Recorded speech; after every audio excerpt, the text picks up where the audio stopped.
সবাই কেমন আছেন? আশা করি ভালো আছেন। দিন শেষে বন্ধুরা আমি একজন নারী, আমি একজন মা। তার চেয়েও বড় কথা, রাত যত গভীর হয় আমার মন আরও তত যেন প্রশান্ত হয়ে ওঠে। আরও খুব গভীরতায় আমার মন কাউকে খুঁজে, কিন্তু দিন শেষে আমি কাউকে পাই না। বন্ধুরা, আমার সৎ ছেলে অনিক, ও আমার জীবন একেবারে পাল্টে দিয়েছে।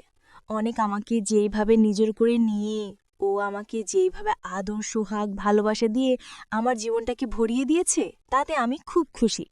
এই রকম একজন মানুষ আমি আমার লাইফে পাবো বন্ধুরা, এটা আমি কখনো কল্পনা করতে পারি নাই। আজকে আমি অনেক বেশি খুশি, অনেক বেশি সুখী।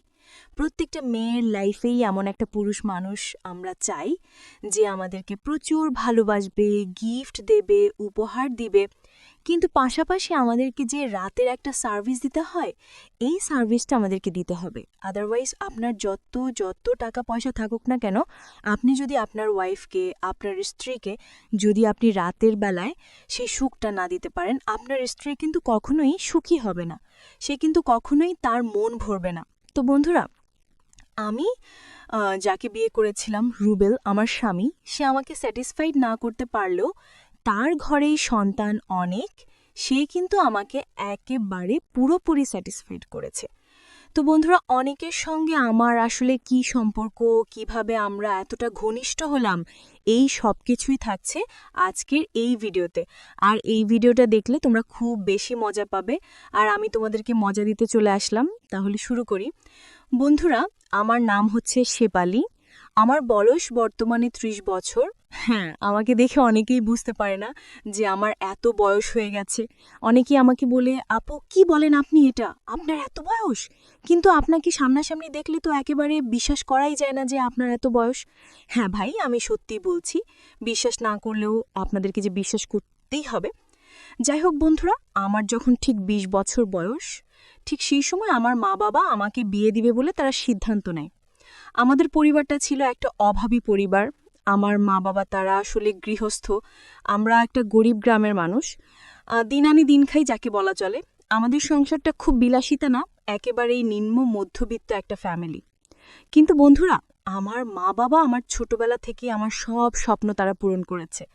আমি বড় হয়েছি, আর আমার পরিবারটা ছিল আসলে খুব সচেতন একটা পরিবার।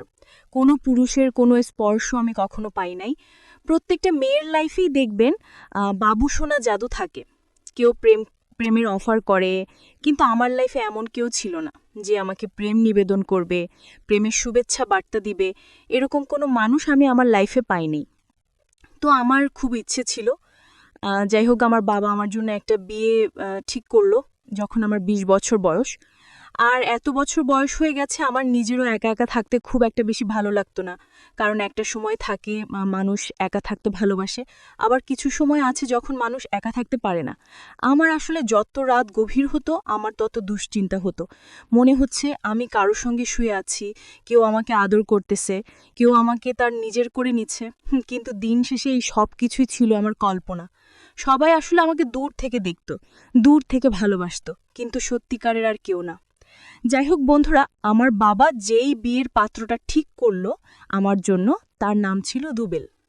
তবে তাদের টাকা পয়সা, বাড়ি গাড়ি সব কিছু আছে, তারপর হচ্ছে জমি জমাও আছে অনেক, এবং তাদের বেশ কয়েকটা স্বর্ণের দোকানও আছে। তো রুবেল মূলত একজন স্বর্ণকার।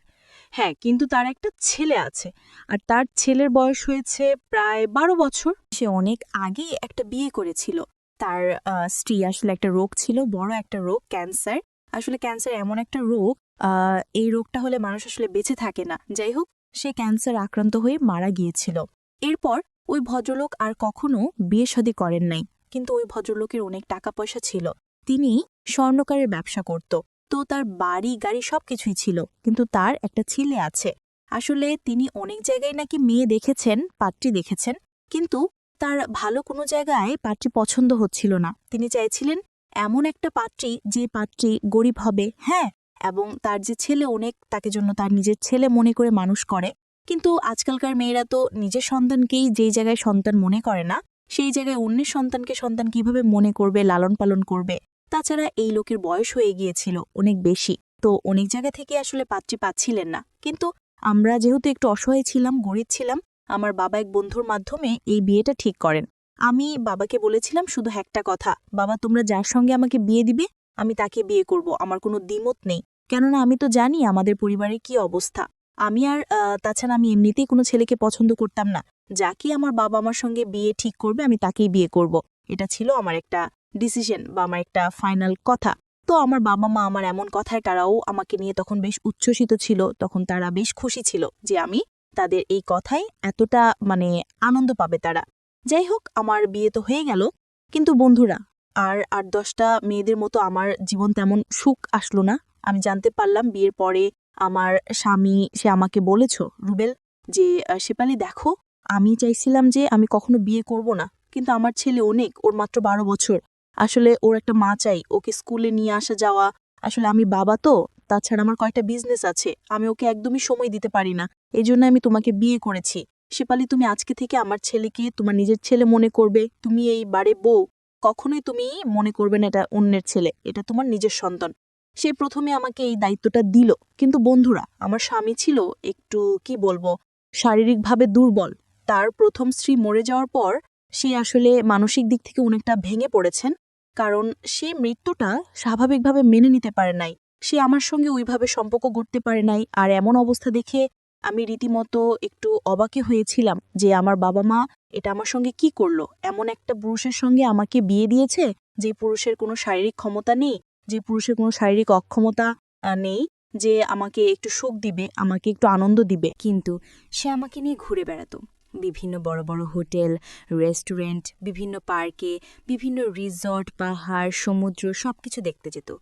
কিন্তু সে আমাকে কখনো স্ত্রীর যে একটা অধিকার, একটা ভালোবাসা, একটা শারীরিক চাহিদা, আমার স্বামী ওইটা আমাকে কখনোই পূরণ করতে পারে নাই। আর আমাদের সন্তান অনেক, ও আমাদের সঙ্গেই থাকত। একটা ছেলের ১২ বছর, সে নিশ্চয়ই সবকিছু বোঝে। তার বাবার সঙ্গে আমি কি করতে চাইতাম, কিসের জন্য আমি অপেক্ষা করতাম, অনেক সবকিছুই বুঝত। কিন্তু ওর বাবার এমন কর্মকাণ্ড দেখে অনেক নিজেই অনেক সময় আসলে আমাকে বুঝ দিত, মা, আমি বড় হয়ে তোমাকে অনেক ভালোবাসব। আমি প্রায়শই ওকে জড়িয়ে ধরে ঘুমিয়ে পড়তাম। বিশ্বাস করেন, আমার চোখের পানিকে দেখে আমার চোখ দিয়ে এত পানি বের হতো যেটা বলার ভাষা ছিল না। আমি আমার জীবনের দুঃখগুলো, আমার জীবনের যে একটা কষ্টগুলো, এই দুঃখগুলো, এই কষ্টগুলো আমি কার কাছে বলবো, কার কাছে আমি এই সমস্যার সমাধান আমি চাইব? আমি দিন শেষে কোনো কিছুই বুঝতে পারছিলাম না। আসলে আমি একটা সময় মেনে নিয়েছিলাম যে ওই যে উপরে একজন বসে আছেন, উনি হয়তো আমার ভাগ্যে এইরকম খারাপ কোনো কিছুই তিনি রেখেছিলেন। আমি সবকিছুই মেনে নিয়েছিলাম। আমি সবকিছুই মেনে নিলাম যে উনি হয়তো আমাকে এইরকম খারাপ দেখতেই চেয়েছিলেন, এইরকম খারাপ দেখতেই চেয়েছিলেন। আসলে যেই জায়গায় মেয়েদের বিয়ে হয় ১৮ বছর, ১৯ বছর, ২০ বছরে, সেই জায়গায় আমার বিয়ে হলো ২২ বছরে।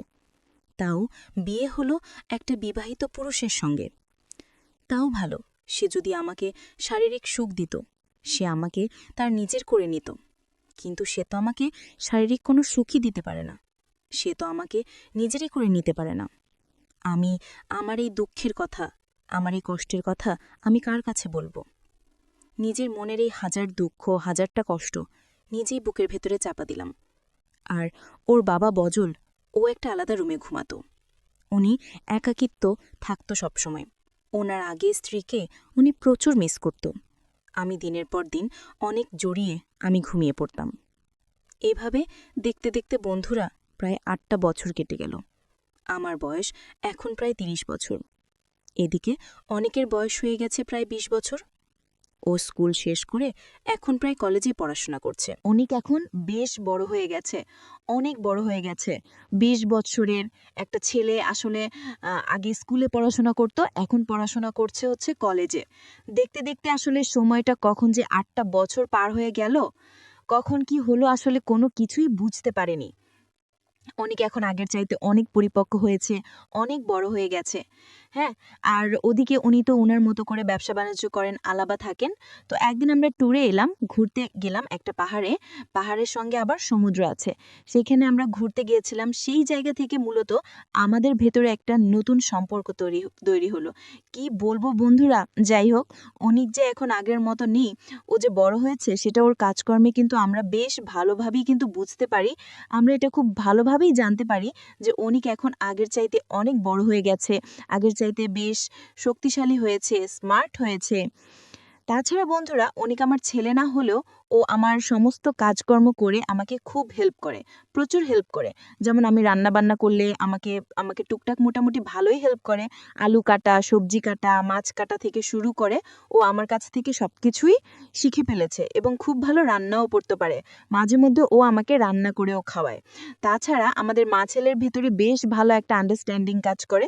ও আমাকে যতটা বোঝে আমি ওকে তার চাইতে বেশিও বুঝি। দুজনের ভেতরে আন্ডারস্ট্যান্ডিংটা খুব ভালো। একদিন অনিক আমাকে বলছে, মা তুমি যাকে বিয়ে করেছো, আমার বাবা তো তোমাকে কখনোই সুখ দিতে পারে নাই, তারপরও তুমি বাবার সংসার করেই যাচ্ছ। মা, আমি এরকম অনেক দেখেছি আমার বন্ধুদের মায়েদেরকে, তারা আসলে এরকম সংসার অন্য কেউ হলে তোমার মতো কিন্তু করতো না। অনিকের মুখে এরকম কথা শুনে আমি তো রীতিমতো একটু চমকেই গিয়েছিলাম। আমি তখন অনিককে বললাম, তুমি তো তাহলে খুব বড় হয়ে গেছো। হ্যাঁ, আজকাল কার সঙ্গে কে সংসার করতেছে, কার সঙ্গে কে সংসার করছে না, মানুষের ঘরের হাঁড়ির খবরও দেখা যায় রাখছো। অনিক তখন আমাকে বলছে, মা তুমি যখন এই বাড়িতে বিয়ে করে এসেছিলে আমি তো তোমাকে সেই সময় ধরে চিনি। তুমি খুব কান্নাকাটি করতে, চোখের পানি ফেলতে। আমি সব কিছু দেখেও না দেখার বান করেও থাকতাম। আমার বাবা তোমাকে বিয়ে করে আসলে বিলাসী জীবনযাপন দিয়েছে, তোমার আর কাপড় চোপড়ও থাকা খাওয়ার ব্যবস্থা করে দিয়েছে, কিন্তু বাবা কখনো স্ত্রী দায়িত্ব পালন করে নাই। আমি তখন ওর মুখ থেকে এমন কথা শুনে বললাম, মানে তুমি কি বলতে চাচ্ছ? অনেক তখন বলছে, মা আমি যেটা বলছি এটা একদম সত্যি কথা। বাবা তোমাকে কখনো স্ত্রীর অধিকার দেয়নি, তোমাকে সে কখনোই সুখ দেয় নাই। তারপরও তুমি দিনের পর দিন কেন আমাদের বাড়িতে আছো? মা তুমি সত্যি করে বলবে এটা? তখন আমি অনেককে বললাম, আমি যদি চলে যেতাম এই বাড়ি ছেড়ে তাহলে তোমার কি হতো? হ্যাঁ, তুমি তো ছোট্ট মানুষ, তোমার বাবা না হয় একটা ভুল করেছে, তাই বলে আমি কি আমার নিজের শারীরিক সুখের জন্য তোমাকে ফেলে চলে যেতাম? অনেক আমার মুখে এমন কথা শুনে সে আমাকে বলল, মা আমি জানি তুমি খুব ভালো মানুষ, তুমি সবসময় আমাকে নিয়ে ভাবো। তুমি যবে থেকে এই বাড়িতে বিয়ে করে বউ হয়ে এসেছিলে ঠিক তখন থেকে তুমি আমাকে তোমার বুকে জড়িয়ে ধরেছ। আজকে আমি এত বড় হয়েছি, তুমি যে আমাকে কতটা ভালোবাসো আমি জানি। মা তোমাকে একটা কথা বলতে চেয়েছিলাম, যদি তুমি রাগ না করো। আমি অনেককে বললাম, বল, এতে আবার রাগ করার কি আছে, আর আমার পারমিশনের কি দরকার আছে অনেক? তখন আমাকে বলল, মা তোমার যদি কোনো সমস্যা না থাকে আমি কি আমার বাবার জায়গায় তোমাকে এখন একটু সুখ দিতে পারি?